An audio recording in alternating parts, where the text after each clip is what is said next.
The coming storm does not announce itself with thunder, but with a silence so tense that every glance, every unfinished sentence, and every restrained reaction begins to feel like the prelude to something inevitable. Something that has been building beneath the surface of the Forrester world for far too long. In this fragile space, where loyalty is constantly tested and ambition quietly reshapes relationships, the events of that Monday episode unfold not as isolated incidents, but as the collision of multiple emotional fault lines, each one threatening to rupture everything the characters believe they can still control. The elegance of fashion, the prestige of legacy, and the illusion of unity begin to dissolve, revealing a far more volatile reality where personal desires clash violently with expectations, and where truth itself becomes a weapon capable of destroying or liberating, depending on who wields it first. At the center of this unraveling tension stands Daphne, whose awareness of Ivy's manipulation has transformed from suspicion into certainty, and from certainty into a burden she can no longer carry in silence. Daphne is not driven by impulsive outrage, but by a growing conviction that the longer Ivy's deception remains hidden, the more damage it will cause, not only to Elektra and Will, but to the fragile network of trust that still exists among them. What makes Daphne's position so complex is not simply the knowledge she possesses, but the consequences of acting on it. She understands that exposing Ivy will not restore what has been broken. It will only force everyone to confront the truth they have been unknowingly living around. Yet despite Carter's warnings to stay out of the situation, warnings grounded in a pragmatic understanding of how destructive such revelations can be, Daphne finds herself unable to remain passive. Her sense of responsibility overrides caution, pushing her toward a confrontation that feels both necessary and dangerous. When Daphne finally confronts Ivy, the tension between them is immediate and unrelenting, shaped by a clash of perspectives that neither is willing to abandon. Daphne approaches the situation with a sense of urgency, her words sharpened by the belief that justice, however disruptive, must prevail. She sees Ivy's actions as a calculated interference that has robbed Elektra and Will of the chance to define their own relationship, replacing it with a narrative constructed for manipulation and control. To Daphne, the situation is no longer negotiable. It demands resolution, and it demands truth. Her insistence that Ivy has no choice but to confess is not merely a demand, but a declaration that the time for secrecy has passed. Ivy, however, refuses to accept this framing of her actions. In her mind, she has not committed a betrayal, but rather executed a necessary intervention, one that ensures a future she believes to be more stable, more predictable, and ultimately more beneficial for those involved. Her justification is rooted in a belief that she understands the dynamics at play better than anyone else, that her perspective grants her the authority to shape outcomes in ways others cannot. This belief allows her to maintain a sense of control even in the face of Daphne's accusations, as she continues to defend her choices with a conviction that borders on defiance. Yet beneath this composure lies a subtle but undeniable tension, a recognition that the foundation of her narrative is beginning to weaken under scrutiny. The confrontation between Daphne and Ivy becomes a battle not only of truth versus deception, but of control versus accountability. Daphne's ultimatum, that she will reveal the truth herself if Ivy refuses to do so, introduces a new dynamic, shifting the balance of power and forcing Ivy to consider the possibility that her carefully maintained version of events may soon be exposed beyond her control. This threat does not immediately break Ivy's resolve, but it plants a seed of uncertainty, a realization that the situation is no longer entirely within her grasp. The more Daphne presses, the more Ivy is forced to navigate a narrowing space in which every response carries the risk of unraveling everything she has constructed. While this confrontation simmers with emotional intensity, another form of conflict erupts with far less restraint, as RJ and will find themselves unable to contain the frustration and resentment that have been building between them. Their clash is not sudden, but the result of a gradual escalation in which competition, pride, and unresolved tension have pushed both men toward a breaking point. The office, a space that is meant to symbolize professionalism and control, becomes the stage for an explosion of raw emotion, as RJ's provocation cuts deeper than intended and Will's reaction bypasses any remaining restraint. What begins as a verbal exchange quickly escalates into physical confrontation, each push and counterpush reflecting not only immediate anger, but deeper insecurities that neither has been willing to confront openly. RJ's aggression is fueled by a need to assert his position within the Forrester legacy, to prove that he is not merely an extension of a name, but a force in his own right. Will, on the other hand, responds with a defiance rooted in his refusal to be diminished or overshadowed, especially in a space where identity and power are constantly negotiated. Their fight is chaotic, unrefined, and deeply revealing, stripping away the polished personas they present to the world and exposing the vulnerabilities that lie beneath. The intervention that ultimately separates them does little to resolve the underlying issues, serving only as a temporary barrier between two forces that remain fundamentally at odds. The consequences of their confrontation ripple outward, affecting not only their own reputations, but the broader perception of stability within the organization. In a world where image is everything, such a display of uncontrolled conflict threatens to undermine the very foundation upon which their authority is built. Meanwhile, the tension between Brooke and Katie reaches a new level of intensity, driven by a decision that Brooke finds both incomprehensible and deeply unsettling. Katie's choice to continue her work with Bill, utilizing Eric's designs while simultaneously preparing to expand into new creative territory, represents a bold assertion of independence that challenges the established hierarchy within the Forrester world. For Katie, this decision is not simply a professional move, but a declaration of self-definition, a refusal to remain confined within the expectations that have long shaped her role. She is no longer willing to defer, no longer willing to seek validation, and this shift disrupts the dynamic that Brooke has come to rely upon.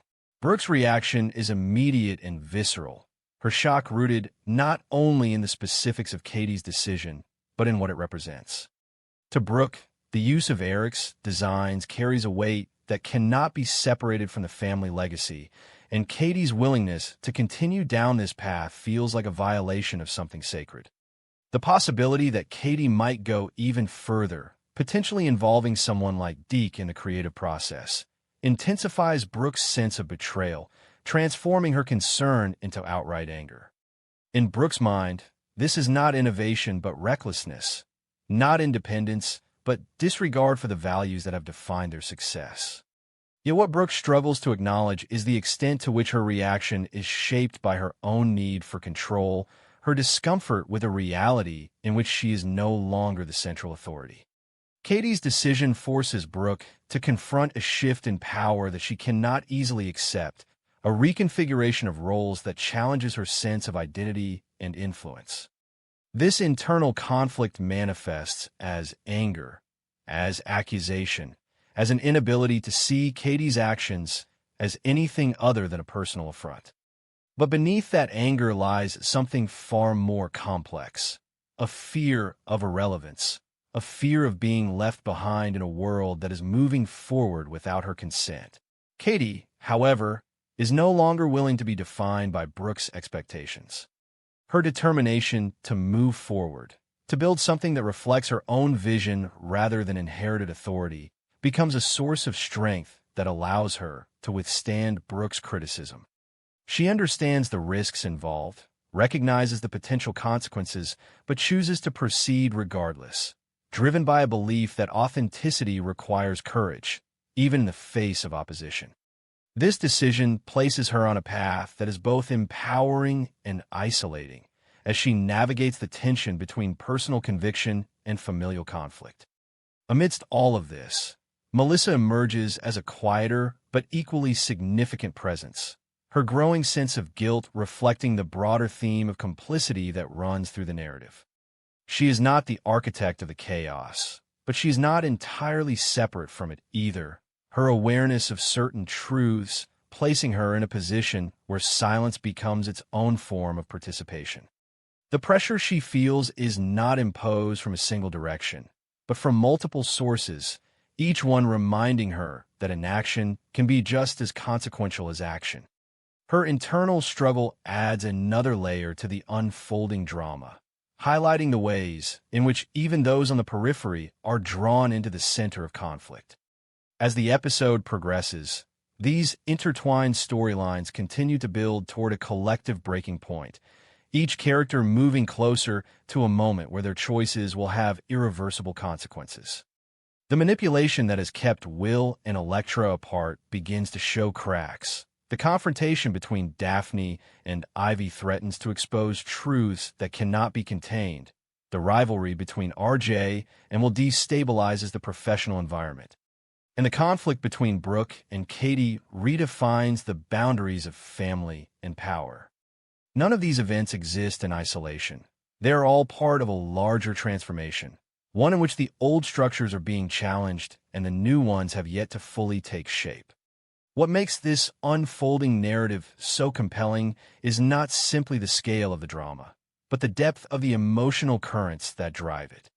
Each character is forced to confront not only external opposition, but internal contradictions, navigating a landscape where the line between right and wrong is often blurred by intention and perspective. The desire for control clashes with the need for truth.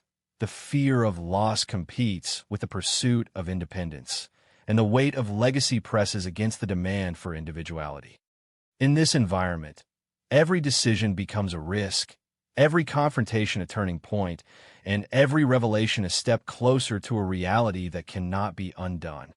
And so the stage is set for a week defined not by resolution, but by escalation, as each character continues to move forward, driven by motivations they may not fully understand, toward outcomes they cannot fully predict. The illusion of stability continues to fracture, and in its place emerges a world where truth, once revealed, will demand to be reckoned with, no matter the cost. There are moments in life when love feels like a victory, when two people convince themselves that what they have built together is stronger than the past, stronger than judgment, stronger than the invisible forces that once tried to tear them apart, and for a brief, intoxicating stretch of time, that belief becomes reality. That is exactly where Taylor and Deacon find themselves at the beginning of this fragile chapter, standing on what appears to be solid ground after a storm that nearly destroyed everything. Sheila is gone, at least for now, and with her departure comes the illusion that the greatest obstacle between them has been removed. The air feels lighter, the future more certain, and the quiet moments they share begin to take on the softness of something real rather than something borrowed from chaos. But beneath that fragile calm lies a question that neither of them is fully prepared to answer. A question Sheila herself planted like a seed before she walked away. Was it ever truly love that held them together? Or was it something far more complicated? Something rooted not in passion, but in the desperate need to be seen as worthy? Deacon has spent years defending his love for Sheila, not just to the world, but to himself. Every accusation, every reminder of her past, every look of disapproval from those closest to him forced him into a position where love became something he had to justify rather than something he could simply feel. Over time, that constant defense began to reshape the very nature of his emotions. Love became intertwined with defiance, with the need to prove that he was not wrong, that he was not foolish, that he was not blind to the truth. It became less about who Sheila was and more about what choosing her said about him. And when that fragile belief finally shattered, when Luna's involvement exposed cracks in Sheila's trustworthiness that Deacon could no longer ignore, the collapse was not just about betrayal. It was about exhaustion. It was about reaching a point where defending love felt heavier than losing it. In the aftermath of that collapse, Taylor entered his life not as a replacement, but as a contrast so stark that it felt almost unreal. Where Sheila had been chaos, Taylor was calm. Where Sheila had demanded defense, Taylor inspired acceptance. And perhaps most importantly, where Sheila had divided Deacon from his children, Taylor brought them closer together. That shift, subtle at first, became the defining force behind Deacon's growing attachment to her. It was not just about how he felt when he was with Taylor, but about how he felt when he saw her through the eyes of Hope and Deke. For the first time in a long time, his children were not questioning his choices, not bracing themselves for disappointment, not quietly preparing for the inevitable fallout. Instead, they were smiling. They were supportive. They were, in a way he had almost forgotten was possible, proud of him. That acceptance did something to Deacon that he did not fully understand at first. It softened something inside him, something that had been hardened by years of judgment and resistance. When he looked at Taylor sitting beside him, when he saw the ease with which she fit into the space his children occupied, he felt a kind of validation that had nothing to do with romance and everything to do with belonging. He spoke about it openly, almost with a sense of awe, describing how different it felt to be accepted rather than tolerated. And in that moment, as he sat with Taylor on the couch, holding her in a quiet embrace just hours after Sheila's departure, the lines between love and relief began to blur in a way that neither of them fully recognized. Hope's reaction played a crucial role in shaping that moment. She had never truly accepted Sheila, no matter how hard she tried to maintain a sense of peace for her father's sake. Her discomfort had always been present, even if it was rarely expressed openly. But with Taylor, everything changed. The tension disappeared, replaced by a genuine sense of approval that felt almost immediate. Deke responded in much the same way, his support reinforcing the idea that this relationship was not just acceptable, but desirable. For Deacon, this shift was transformative. It was no longer just about his own happiness. It was about the harmony it created within his family, the sense of unity that had been missing for so long. Yet this very dynamic is what makes Sheila's final words so unsettling, because they cut through the surface of this newfound happiness and expose a possibility that Deacon has not yet dared to consider. If what binds him to Taylor is not just love, but the validation he receives from others, then what happens when that validation begins to fade? What happens when the same voices that now support him begin to question his choices once again? The idea that integrity, rather than emotional connection, might be the foundation of his relationship with Taylor is not an accusation he can easily dismiss, because in many ways it aligns too closely with the reality he is beginning to experience. Taylor, for her part, is not unaware of the complexities surrounding their relationship, even if she chooses not to confront them directly. She understands the contrast she represents in Deacon's life, understands the role she plays in reshaping his image in the eyes of his children and the broader world. But she also believes, perhaps with a quiet determination, that what they share is real, that it is not merely a reaction to what came before, but something that can stand on its own. Her belief is sincere, rooted in her own desire for stability, for connection, for a love that is not defined by chaos or judgment. And yet, beneath that belief lies a vulnerability that she cannot fully ignore, a recognition that she is stepping into a space that was not originally meant for her, a space shaped by a history she cannot erase. As their relationship begins to move beyond the initial rush of emotion and into the reality of everyday life, the pressures that once seemed distant begin to close in. The approval of Hope and Deke, while powerful, is not universal. Steffi's skepticism introduces a new layer of tension, her concern rooted not in hostility, but in a protective instinct that cannot be easily dismissed. She questions whether Deacon is truly the right person for her mother, whether his past, his patterns, and his tendencies align with the stability Taylor deserves. Ridge, too, finds himself grappling with similar doubts, his perspective shaped by years of history and an understanding of Taylor's vulnerabilities that goes beyond surface impressions. These external pressures begin to reveal the fragility of the foundation upon which Taylor and Deacon's relationship is built. It is easy to feel strong when the world around you is supportive, when the voices that matter most are encouraging rather than critical. But true strength is tested in the face of opposition, in the moments when love must stand on its own without the reinforcement of approval. And in those moments, the question of what truly binds them together becomes impossible to ignore. There is also a deeper, more unsettling parallel that begins to emerge as the reality of their situation takes shape. For so long, Sheila was seen as the obstacle, the force that stood between Deacon and a more stable, more accepted life. But now, in her absence, a different truth begins to surface. Deacon himself becomes the source of uncertainty, the element that others view with caution, the factor that introduces risk into Taylor's life. In a way that is both ironic and deeply revealing, he steps into the role that Sheila once occupied, not in terms of behavior, but in terms of perception.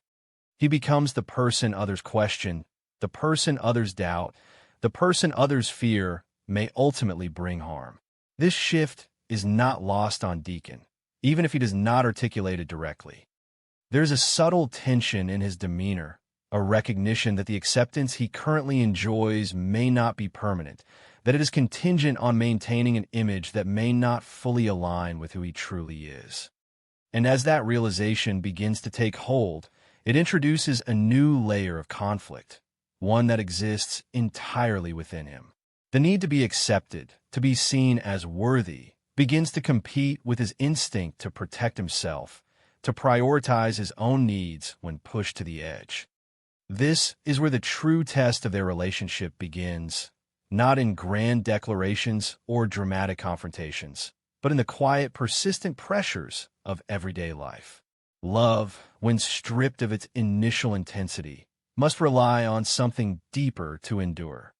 It must be supported by trust, by understanding, by a willingness to confront uncomfortable truths rather than avoid them.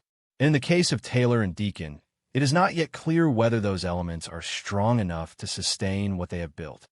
Taylor, despite her strength, is the one most at risk in this dynamic. She has allowed herself to believe in the possibility of something new, something different, something that offers both emotional fulfillment and a sense of stability. But in doing so, she has also placed herself in a position where she is vulnerable to the same patterns that have defined Deacon's past. If those patterns resurface, if the pressures become too great, if the need for validation begins to outweigh the commitment to the relationship, it is she who will bear the consequences. Deacon, on the other hand, has already demonstrated a tendency to choose himself when faced with insurmountable pressure. It is not a flaw he hides, but a truth that defines him, a survival instinct that has guided his decisions time and time again. And while that instinct has served him in the past, it raises an important question about the future.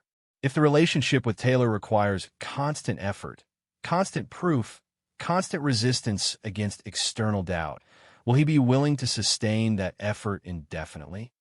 Or will he, once again, reach a point where the cost becomes too high? The answers to these questions are not immediate, nor are they simple.